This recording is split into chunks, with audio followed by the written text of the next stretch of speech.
Hello, Valley Schuss fans. Got another video for you from this past winter when Cox and I walked across the Bruce Trail. The last video that I put out with Chris and I walking across the Bruce Trail, we started here at the 5th line and we made our way across, heading southwest bound, and we ended up right about here, just short of Murray's Run. So this is where this video will pick up. And what we'll do is we'll continue to walk across the Bruce Trail here across Murray's Run, and we'll talk about that. We'll continue down the trail here, and then it kind of doubles back. And then we'll talk about this, where the ski jump was, and this jump trail. And the trail doubles back, and we end up down here where the basically the 3rd T-bar lift line was, right here. And you'll hear Chris and I talk about this run called the Ravine. Underneath the bridge is where you would access the Pussycat and Wildcat trails, so you hear us talk about that.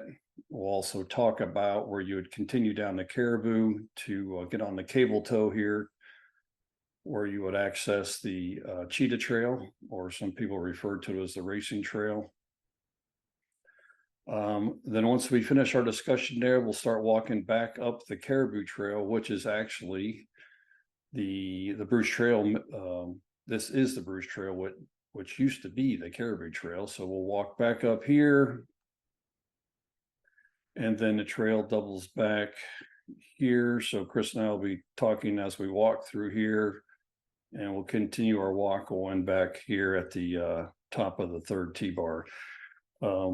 One of the things that we'll talk about in this area on our walk up this way is when they put this 3rd T-bar in, Chris was telling me they were trying to reduce the conflict of people coming off this new T-bar coming down to access the Pussycat and Wildcat from people coming down the Caribou Trail. So there wouldn't be any conflict there. So what they did is they built this trail up here, which I'm calling the Caribou Bypass. So when you get off the lift back in the day, you get off the top of the lift, you basically continue to ski straight ahead, and then the train would go back down, and you could see where the trail was here.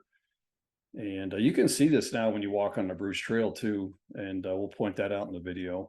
But they built this, what they call, I'm calling it the Caribou Bypass. So that what they're trying to do is they're trying to get people to ski down this way and across here to access all these trails on this side of the 3rd T-bar. So there wouldn't be people coming across the old Caribou and then conflicting with these people coming down from the top of the new 3rd T-bar. So that's it. I hope you enjoyed the video, and until next time.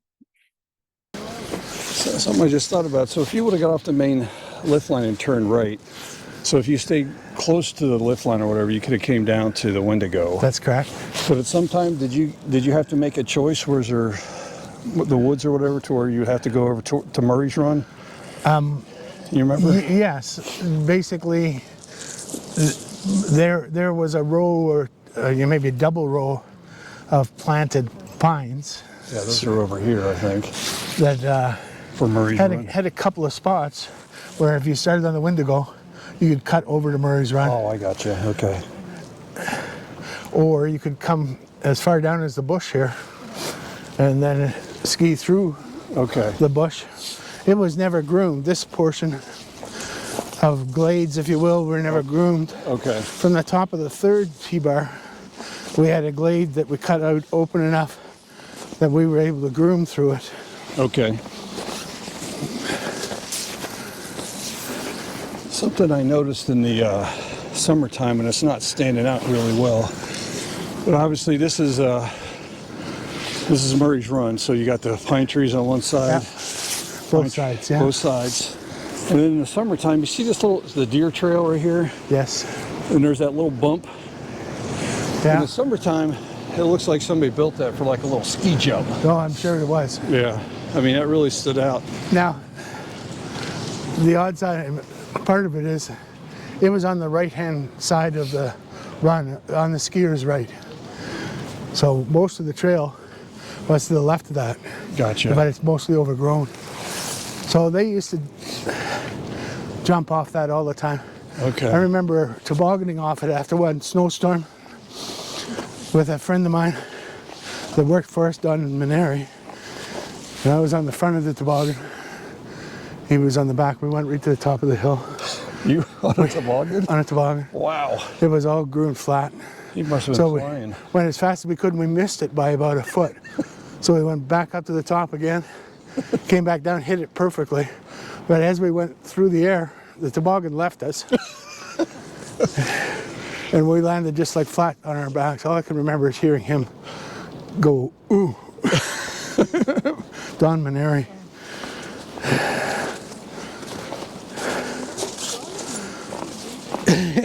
I guess it was dangerous.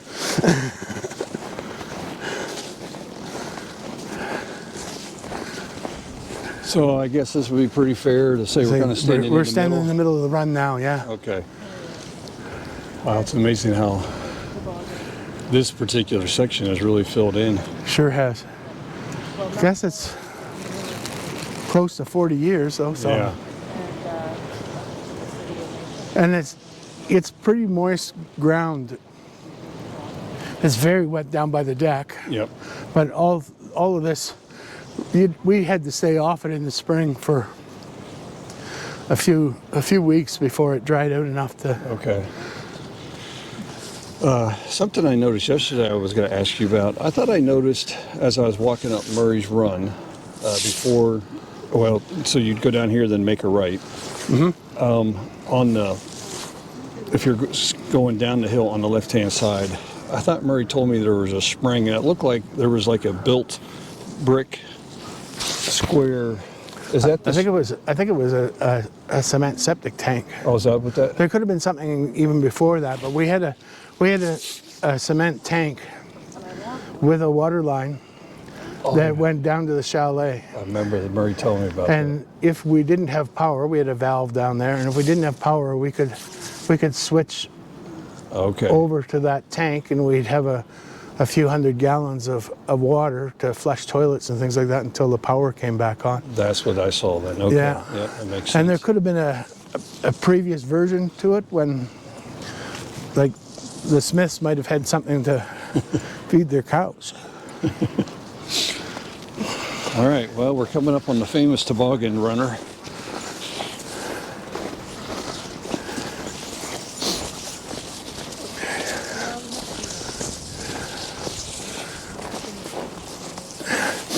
Yeah, and this was the edge of the run. Skier's left edge, because that's where this was one of our tower guns. Yeah, so right there. Now, did you, when you were here, is that when you put this? Yeah, we put those in. Okay. There's one here and there's one down just about where you were talking about the spring, but a little bit more towards the Wildcat. Okay. And I don't remember that we had a hydrant over here. I think we had to run the hose across the hill. Okay. But because the prevailing wind basically blew this way, it was a really efficient place to put a gun up high in the air. And we did it all rather inexpensively compared to the unit that we had at the top of the hill. By the top of the T-bar, we had a unit that had a beautiful cranking gearbox, and that was the one you were told me that SMI had sold that. Okay. So this we would grab a hold of that old telephone pole with a old log rolling PV pole and twist it to the direction we wanted, and then shove a wooden wedge in it to keep the wind from blowing it around. Yeah. And it worked. Down at the bottom of there's a nice round rock that Lloyd found for us, and we'll put it in the bottom so the pole would easily. Yeah, that's pretty smart. How high up in the air do you think the actual snow gun was? It would be 25 feet anyway. Oh, wow, so it was up there. Yeah. Okay. Yeah, I'm sure we had a probably 30-foot piece of pipe on it. Okay. And I'm assuming with a nice wind, you probably could blow snow all the way across the trail. Yeah. Okay. But the advantage of being up high like that, you could really put a lot more water to the gun than what you could when it was down, 6 feet off the ground. Letting Mother Nature have more chance to cool it down. All right, another question. So with Murray's Run being here, as we continue our walk across, I'm assuming all this area here was non-skiable? That's correct, right Okay. here. Yeah, nobody ever went through here until we go around this corner up ahead. We cut back over to a run that I think they used to call it the jump run. Okay. The jump was not there when I came to the hill, but there had been a wooden structure that they'd built that they would come from the top. Yep.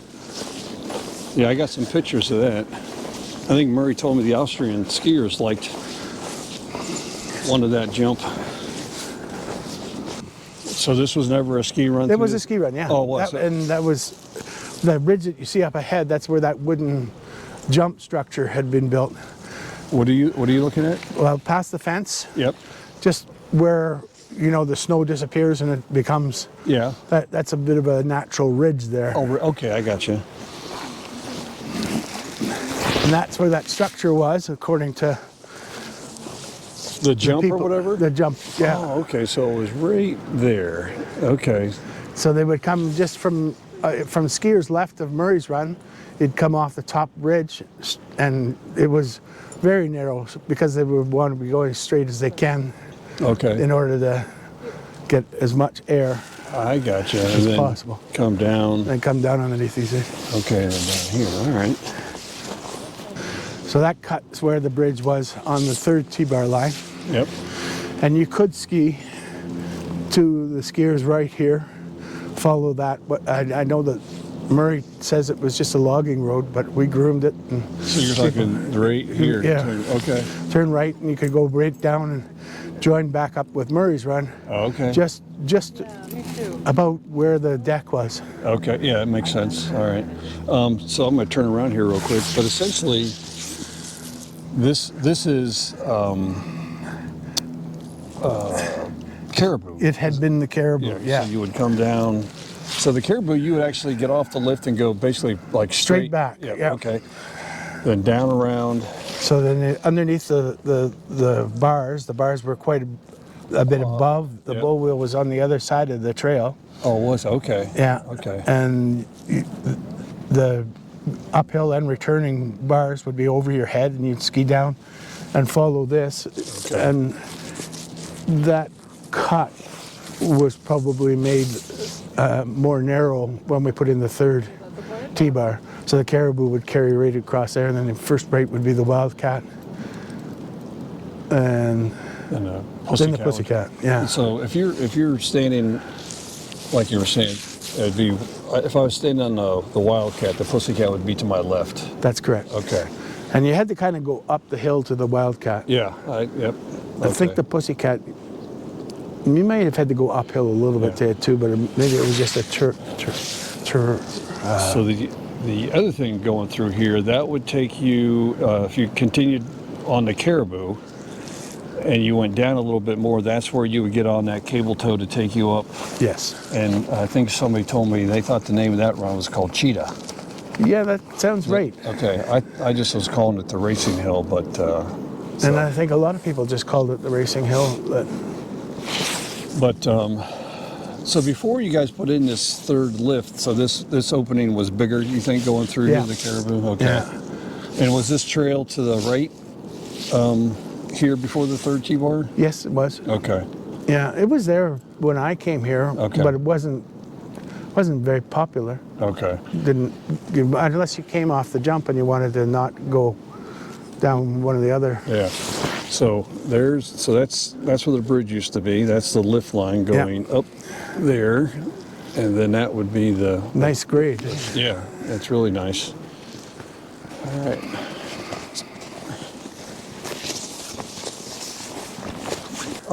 As you got off the third T-bar, could you turn left and ski at all over this section, or was it all? Did you have to go to the? No, you could come this way, Okay. but I think you had to hike up almost to where we see this post up here. Okay. So it was a little bit of a push. Gotcha. Well, obviously, keep going up that way with the Caribou.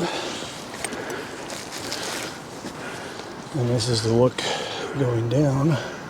So there again, this is not really a very wide trail. No, it was always narrow. Bank to bank. And I'm assuming when they bought the property and were walking around, because I know the cost of excavating, they were probably just looking at natural ski runs where they didn't have to move a lot of Yeah, I'm sure.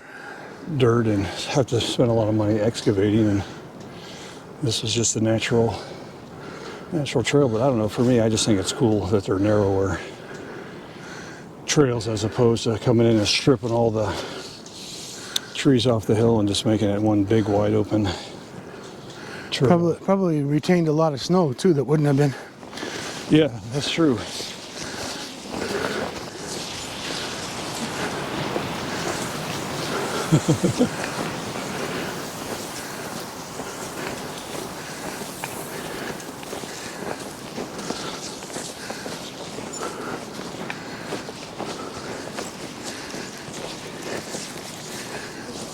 Ooh. Snow went right down my neck. Oh.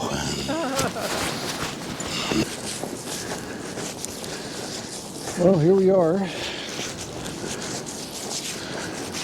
There's some concrete right there. Cement. Yeah, for the top of the third T-bar.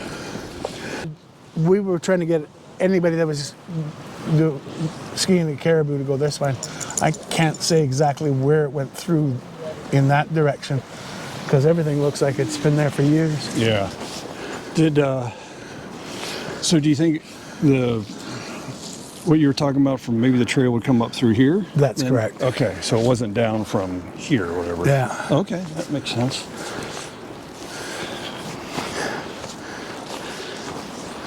Because people would shoot straight through that glades and want to go up the hill to the Wildcat without any work. So they were basically crossing the Caribou at a fairly high speed. Okay. Or as high a speed as they could get, too. That's a pretty steep piece of terrain right there. Yes. Was it? People would ski down that in the wintertime when there was enough snow. Okay. There was a few trees on it, but they would come across to the ridge at the top instead of going down that jump trail. Right. They would come through this deep. Okay. It would be powdery snow. Yeah, jump trail would be over that way more, but yeah. It was pretty windswept though too, so. Yeah. Okay. Yeah, I can see, like, looking up here, the Caribou, like you're saying, you could just keep going straight across there, so. That's what we hoped people would do. Yeah.